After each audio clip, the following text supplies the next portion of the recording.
Well, good morning, and I would like to start by extending my congratulations to the National Gallery of Art for putting on such a beautiful show, and to extend my heartfelt thanks to the conveners of this very stimulating conference.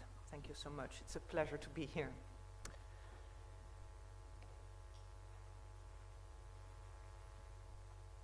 It was through this painting by Louis Michel Duménil that I first encountered the Dutch diplomat Cornelis Hop. It is one of the very few depictions of a public audience of an European ambassador at the French court during the Ancien regime, and for that reason it will be included in the exhibition Visitors to Versailles 1682-1789, which Bertrand Rondeau, a curator at Versailles, and I are organizing, and which will be open at Versailles this October before traveling to New York in the spring of 2018. Now, who was Cornelis Hop? Cornelis was a member of a prominent Amsterdam family, originally wealthy merchants, who by the early 18th century became part of the ruling elite of the Dutch Republic. Now, Cornelis Hop grew up in this majestic canal house, which was built by his father, Jacob. And after his law studies, presumably in Leiden, he followed in his father's footsteps and became a diplomat. In March of 1718, at the age of 33, he was appointed Dutch ambassador to France. Now, the appointment of a permanent representative at the highest diplomatic rank of a full resident ambassador marked a victory of sorts for the Dutch Republic. After all, the two countries, France and the Netherlands, had been enemies for decades. And you just look at some of the paintings in the ceiling of the Hall of Mirrors to admire some of the victories of Louis XIV that he gained during the Dutch wars. And for a long time, France had not been willing to exchange representatives at the highest diplomatic rank with the Dutch Republic. This had long been requested by the Dutch government, but had only been agreed to by France at the time of the Triple Alliance in 1717. This alliance between France, Great Britain, and the Netherlands was formed with the intention to check the ambitions of the former Duke of Anjou, now King Philip V of Spain, who wanted to claim the French throne in the event that his young nephew, Louis XV, would die childless. After arriving in Paris in October of 1718, Hop established himself and his household, he was not married at the time, in the Faubourg Saint-Germain, the neighborhood where most of the foreign diplomats resided.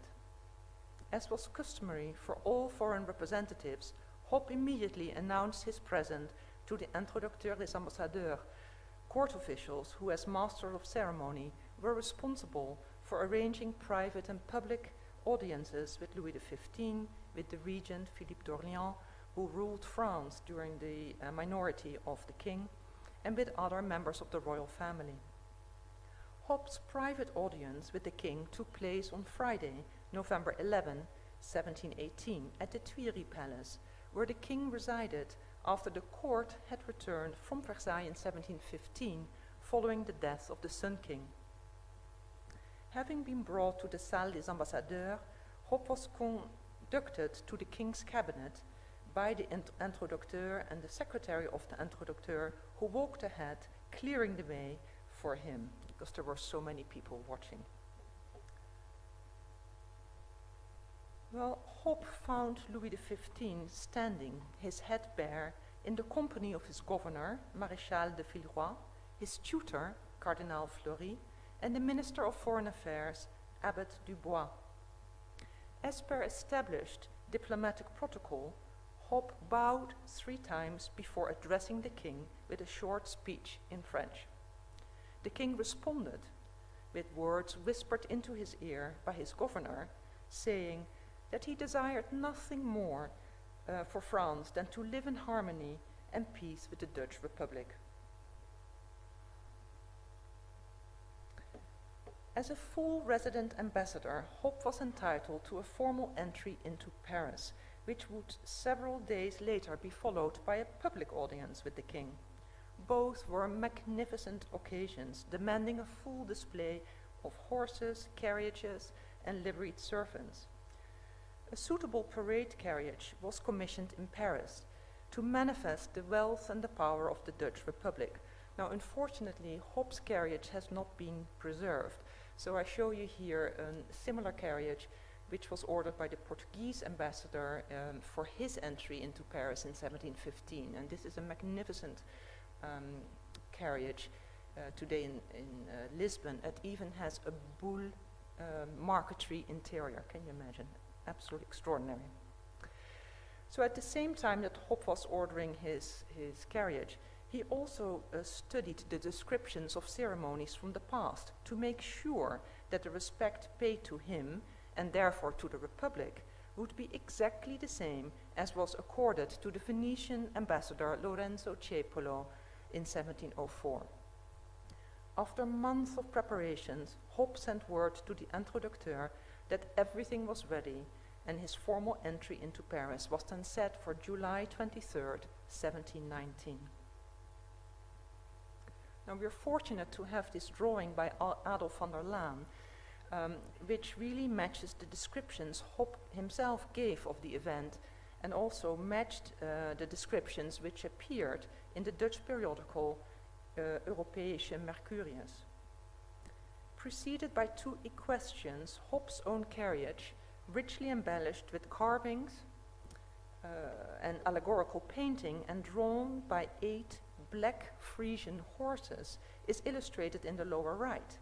It remained empty since the ambassador himself was riding in the third or royal carriage with Nicolas de Sanctot, the introducteur. According to the descriptions, it had stopped raining just in time so that the procession could be seen and take place among a huge crowd of spectators.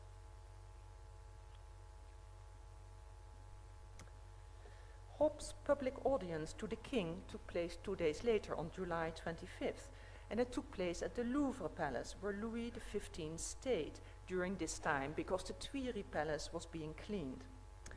The ceremony itself was arranged according to the protocol appropriate for a diplomat of his rank, and was the subject of a painting by Dumanil, as you have seen. Similar to the day of Hop's entry, the diplomat was escorted by the introducteur in a royal carriage, accompanied by a large retinue of liveried footmen, pages and grooms, and brought to the palace. At the Louvre, Hop was greeted with the roll of drums and by royal guards presenting their arms, before being brought to the king. Both leaves of the double doors were opened, in contrast to just a single leaf, which was the custom for lower-ranking diplomats such as envoys. And although an ambassador of his rank was usually received by the king in his state bedchamber, in this case, Hop's public audience took place in the apartment of the late Queen Marie-Thérèse. After the 3 obligatory bows, Hop delivered his speech, after which he would present the king with his credentials, now still in his hand, and you can see them there.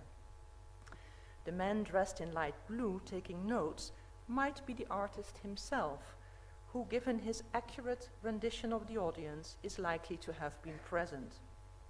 Afterwards, Hop reported that the king sneaked a peek at his carriage incognito. Now, we are extremely well informed about Hop's time in France because he sent more than 2,000 dispatches and reports, and I haven't counted them, but I estimated there must be more than 2,000 of them, often writing several times a week. These dispatches were addressed either to the Heren, that will mean the Lords of the States General in The Hague, the representatives of the 7 provinces which constituted the de facto federal government of the Dutch Republic, or they were addressed to the griffier, or the secretary of the States General, a function capably performed by, for many years by François Vagel, and you see Vagel on the left, and then an older image of the States General meeting in the Ridderzaal, which is actually still standing in The Hague. and where the king each year opens the new parliament sessions in September. The copies of his diplomatic correspondence, now kept in the National Archives in The Hague, offer an excellent insight into the daily life at the French court, the political and social events taking place in France, and also of the duties of an ambassador who served as the eyes and ears of his government. Every Tuesday, the foreign ambassadors were received at court to pay their respect to the king and to meet with the Minister of Foreign Affairs, who hosted a luncheon for the ambassadors. This was, of course, an excellent opportunity to represent the interests of the Republic, to discuss the political matters at hand, to exchange gossips, and all of these matters were dutifully passed on to the States General in Hop's reports. There were, of course, also additional audiences, visits of congratulations and or condolences, which kept the diplomat very occupied and his letters filled. Matters of protocol and nuances of etiquette take up much space in Hop's reports. Any real or perceived breaches in precedents which could be considered as a diplomatic slight were described in great detail. And to give you just one example, having paid a ceremonial visit to the Spanish diplomat, the Duke of Osuna, Hop reported in December of 1721, and he said, "This gentleman was either not informed of the appropriate ceremonial or didn't think it necessary to submit himself to it, and received me on the sixth step of the stairs instead of at my carriage. He accompanied me into his cabinet instead of below the canopy. And when I was leaving," the audacity, "he accompanied me to the bottom of the stairs instead of seeing me off in the courtyard." And then Hop added in his dispatch that he would treat the Duke of Osuna in exactly the same way when the Spaniard would pay him a return visit. So this was taken very seriously. Many of Hop's dispatches provide information about the king, whom he watches growing up. He reports on a number of the king's first experiences, such as dancing in public, which apparently he did very gracefully. He went hunting with a hawking in the forest of Vincennes and horseback riding in the park of La Muette, something the king had much been looking forward to. Hop also informs us about some of the king's mishaps, as when he fell down the stairs of La Muette and ended up with a bump above his right eye.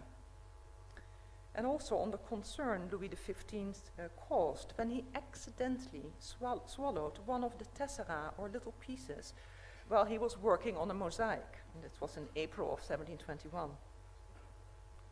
Now, Hop's first encounter with Versailles took place in September of 1719, when he visited Versailles for the first time by special invitation of the regent. All he reported was that the fountains which were turned on in his honor, but that due to the extreme drought that summer, the fountains at Versailles didn't function as well as those at Marly. In respect to Versailles, it becomes very clear from Hop's dispatches that the court moved back there in 1722 at the insistence of the young king. In April that year, it was suddenly announced that the king wanted to spend 4 or 5 weeks at Versailles. No one was sure if this would be just for the summer or for a longer period of time. In the meantime, the palace was cleaned and repairs were undertaken, which delayed the king's departure from Paris for a few months. Not wanting to return to Versailles and not so secretly hoping that the journey wouldn't happen at all, the courtiers jockeyed nevertheless for apartments at the palace, which were distributed by the regent and left many disappointed. Hop reported, for instance, about a quarrel erupting between the Duke of Bourbon and the Count of Toulouse, because the Duke desired the rooms of the Count, which the latter refused to give up. Finally then, on June 15, 1722, the court left for Versailles. Immediately after his arrival, the king inspected the palace and the gardens and enjoyed himself very much. In fact, he enjoyed himself so much that he decided to stay longer. Hop wrote that the king, since he moved to Versailles, had grown, became less shy, and became more talkative in public. Hop also very proudly shared in one of his dispatches that Louis XV addressed him several times during a grand souper or a public dinner, which he didn't think the king had ever done to a foreign diplomat before. And that was in July of 1722. According to Hop, it was due, and I quote, to the amusements of the location, the magnificence of his apartment, and the newness of it all, for a prince of his age, that Louis XV preferred being at Versailles. The lords and ladies of the court, however, found little pleasure there, and only hoped that Louis' enthusiasm for the palace would lessen over time. It was not to be. That winter it was very, very cold, and we read that Louis XV amused himself by watching skaters on the Grand Canal and playing games on the ice. Now that the court resided at Versailles, and the foreign ambassadors traveled there every Tuesday as well, and that started in June of 1722. So they traveled every Tuesday from Paris to Versailles for their weekly meeting with Cardinal Dubois, the Minister of Foreign Affairs, who would feed them lunch as well, and also to pay their respects to the king.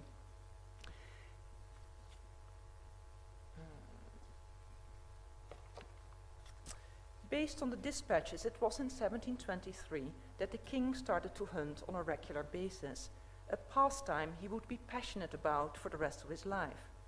As a result, Louis XV also spent time at Meudon, especially when Versailles was being cleaned, for instance, at Chantilly, at Marly, and also at Fontainebleau. The frequent comings and goings of the king were carefully recorded by Hop. The foreign diplomats would only follow the court to Fontainebleau in the fall, where they rented apartments or houses. When the king stayed at one of the other smaller residences, the court did not follow, and the Minister of Foreign Affairs would travel to Paris, where the regular Tuesday sessions with the ambassadors were held instead. Now, reading through 7 years of dispatches, it becomes clear that one issue is very, very prominent in his reports, and that is illness. Illnesses are a frequent subject in Hop's account, reflecting the general pervading fear at the court of contagious diseases, especially smallpox.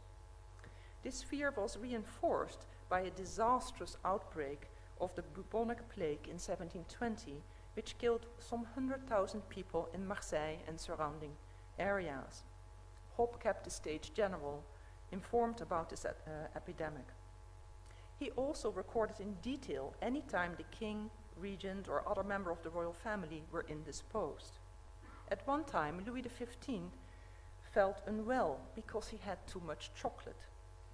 At another, and I quote, the young king suffered from a heavy cold and indigestion, which caused tightness in the chest and made him vomit. Fortunately, this brought immediate relief, so that he could still dance in his ballet. And at times there is really too much information about these illnesses, you know, the bleedings, it's incredible. Hop experienced a personal tragedy when his cousin, who lived with him in Paris, died of smallpox.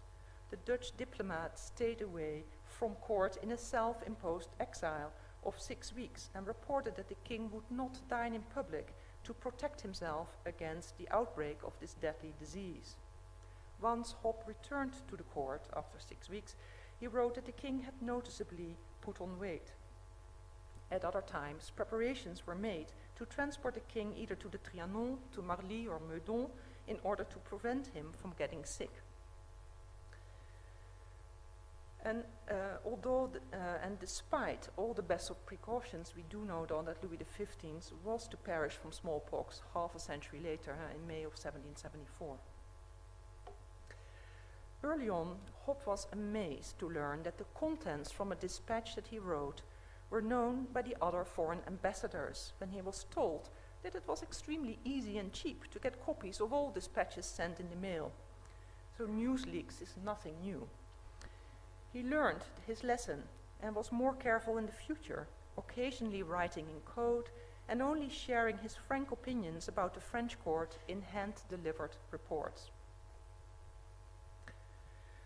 Now, during his time in France, Hop was eyewitness to several important milestones in Louis XV's life. In October of 1722, he attended the young king's coronation, for which he later received a commemorative gold medal. He also observed the court intrigue surrounding future marriage plans for the king. They reflected a rivalry between the two branches of the royal family, the Bourbon and the Orléans. In 1721, Hop reported about the engagement between the then 11-year-old Louis XV and the 3-year-old Mariana Victoria, Infanta of Spain, and you see them here in a double portrait. As daughter of Philip V, Mariana was a full cousin of the French king. Arranged by the regent, the Duc d'Orléans, this engagement was an expression of his own dynastic ambitions, as well as of his desire to improve the strained relations between the two countries.